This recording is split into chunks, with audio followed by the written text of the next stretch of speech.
Hello मेरे प्यारे दोस्तों। स्वागत है आप सभी का आपके अपने चैनल एडू क्रांति द रिवॉल्यूशन में। तो आज हम लोग एक नए टॉपिक के साथ जुड़े हैं। ठीक है, तो चलिए हम लोग आज का टॉपिक स्टार्ट करते हैं।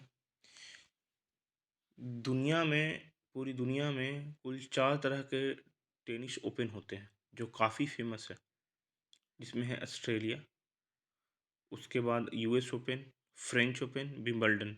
लेकिन ध्यान रहे, आपका ऐसे वन बाई वन हर साल 4 गो होता है। तो पहले नंबर पे सबसे पहले कौन होता है? तो सबसे पहले होता है आपका ऑस्ट्रेलिया ओपन, उसके बाद फ्रेंच ओपन, फिर उसके बाद विंबलडन ओपन, और लास्ट में यूएस ओपन। तो ये फॉर्म 4 को याद रखिएगा। ऐसे आप ट्रिक के साथ भी इसको याद रख सकते हैं। पहले ऑस्ट्रेलिया, ए से ऑस्ट्रेलिया, उसके बाद फिर अल्फ़ाबेटिकली फिर एफ आता है फ्रेंच ओपन, फिर भी, और फिर यू।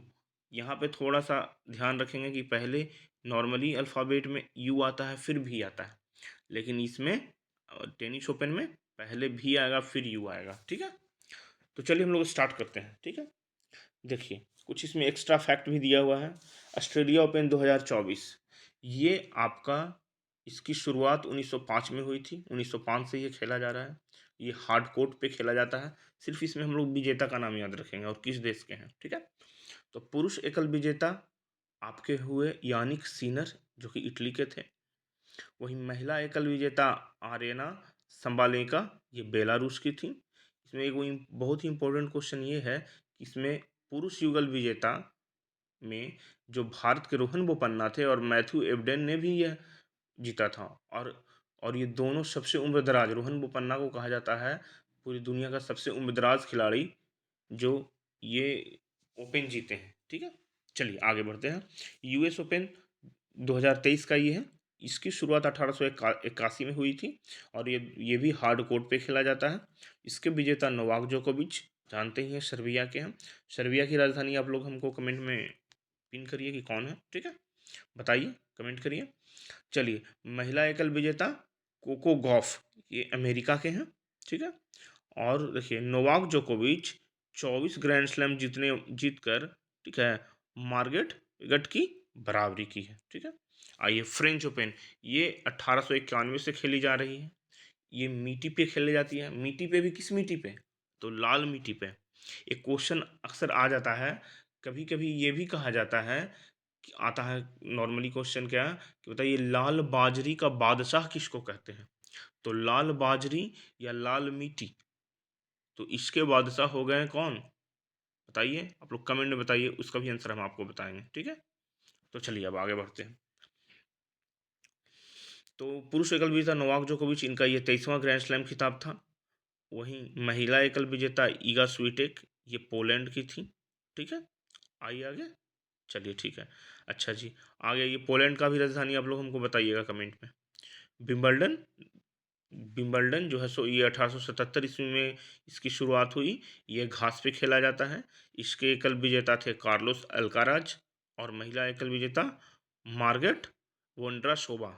ठीक है, चलिए नेक्स्ट नेक्स्ट आई है। देखिए टेनिस में एक बहुत ही फेमस कप खेला जाता है जिसका नाम है डेविस कप। अक्सर नॉर्मली लोग डेविस को फुटबॉल मार देते हैं, लेकिन ध्यान रखेंगे हम लोग डेविस कप विजेता इटली, और इसके उपविजेता का नाम याद रखिएगा, ये ऑस्ट्रेलिया है। ठीक है, कहा जा रहा है और नीचे क्या कि भारतीय खिलाड़ी विजय अमृतराज और लिएंडर पेस को अंतर्राष्ट्रीय टेनिस हॉल ऑफ फेम में शामिल किया गया है। विजय अमृतराज और लिएंडर पेस अंतर्राष्ट्रीय टेनिस हॉल ऑफ फेम में शामिल होने वाले पहले एशियाई पुरुष बने हैं, इसलिए ये याद रखें। और दोनों कहाँ के हैं? तो अपने भारत के हैं। ठीक है, दूसरा है क्वेश्चन जो हम लोग ऊपर में भी पढ़ चुके हैं। रोहन बोपन्ना और उनके साथी मैथ्यू एबडेन ने एटीपी मास्टर्स 1000 का खिताब जीतकर सबसे उम्रदराज युगल बन गए हैं। ठीक है, अंतर्राष्ट्रीय टेनिस महासंघ द्वारा ईगा स्वीटेक और राफेल नडाल को 2024 के आईटीएफ वर्ल्ड चैंपियन के रूप में सम्मानित किया गया। स्विट्जरलैंड के टेनिस खिलाड़ी रोजर फेडरर और अमेरिका के सेरेना विलियम्स, ये दोनों ने संन्यास की घोषणा कर दी है। सेरेना विलियम्स की एक बहन भी है, वीनस विलियम, वो भी खेलती थी अमेरिका के लिए। तो चलिए मैं आपसे कुछ क्वेश्चन पूछा था, उसका आंसर दे रहा हूँ। ठीक है, तो सर्बिया की राजधानी हो जाएगी आपकी बेलग्रेड। स्पेन की राजधानी, कुछ कुछ देश का नाम आया क्वेश्चन में, ये भी पूछा जाता है, कहीं कहीं पूछ देता है कि किस देश की कहाँ राजधानी है। तो सर्बिया का बेलग्रेड, अमेरिका का वाशिंगटन डीसी, स्पेन का मैड्रिड। देखिए यहाँ चेक गणराज्य आया, जो महिला एकल विजेता थी विंबलडन की, तो इसका हो जाएगा प्राग। Tunisia, Tunis. हाँ, तो चलिए फिर हम लोग नेक्स्ट टॉपिक पे मिलते हैं, ठीक है, नेक्स्ट क्लास में मिलते हैं, तब तक के लिए बाय बाय। आप लोग पूरा पढ़ाई जारी रखिए।